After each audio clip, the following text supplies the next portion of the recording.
I think Mukilteo is a really beautiful town. It's right by the water. It's a very close community. Very rarely will you be able to go to the beach or any of the high schools and not recognize somebody there. Very friendly people, and we try to look out for each other.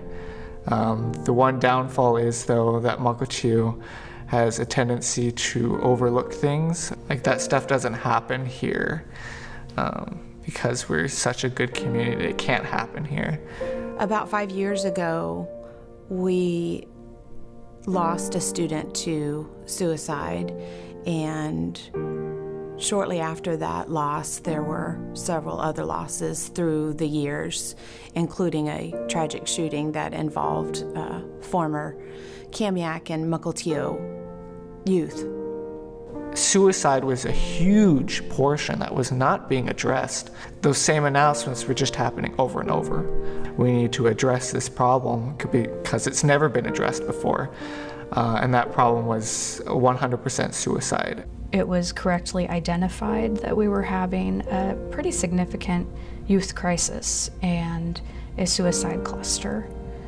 Having 2 kids die so closely together greatly elevated the risk that other kids who had possibly been thinking about suicide would now, through contagion, feel or think that this is the time for them to do it as well. So, we were all very worried about the situation. Peers didn't know, first of all, what to do.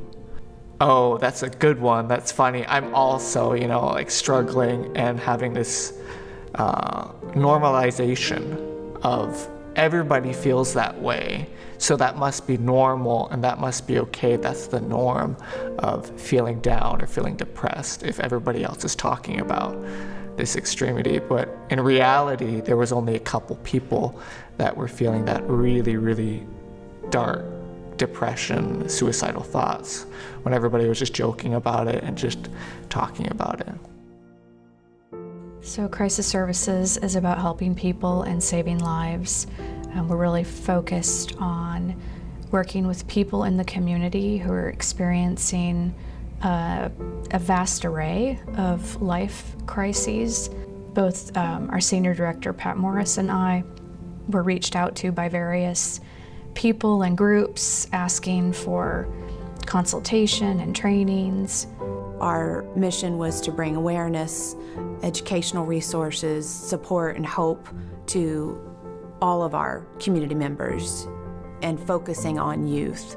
The main message I was hearing was, what can I do? I want to help. I want to talk to other students that might not be able to talk to an adult. What can I do? We've continued to consult with them and do trainings.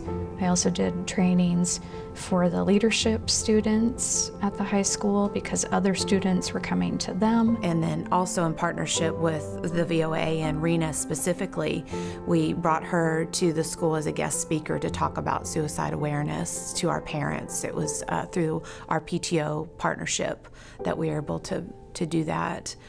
So a lot of different efforts and initiatives were put into place. This never really had been done before, where people were coming down, sitting down, and talking about really authentic, really serious stuff. And it was accepted, and it was to the point where if you were to say, hey, I'm suffering depression, that people would validate that and take that very seriously and say, hey, I'm here for you. What do you need? We were coming together. We were bringing resources out into the forefront, that it wasn't something that community members had to do on their own. We were all coming together to see what we needed and assess and put into place immediately. If we did not push for this, we could have possibly lost a lot more students if this initiative hadn't happened, if these programs hadn't started. And so I would ask that if any problem, address it, bring it up. You don't have to wait for a crisis to call. If you're in crisis mode, then it's already elevated. I like to think of it utilizing those resources and be proactive. It doesn't even have to be a specific crisis, but just feeling sad, feeling down, that's okay to talk. even if you don't know why. It's just a feeling that you're having and you think it would be helpful to tell someone about it. That's okay. You should contact us then so that we can help you stay safe from ever getting to the place where suicide is an option. To not have the idea that this doesn't happen here, we know it happens here. It has happened here. And to not allow our comfort level to get to the point where we don't continue to speak and to be aware. Awareness is key. And to know what to look for and know that you're not alone and that there's help.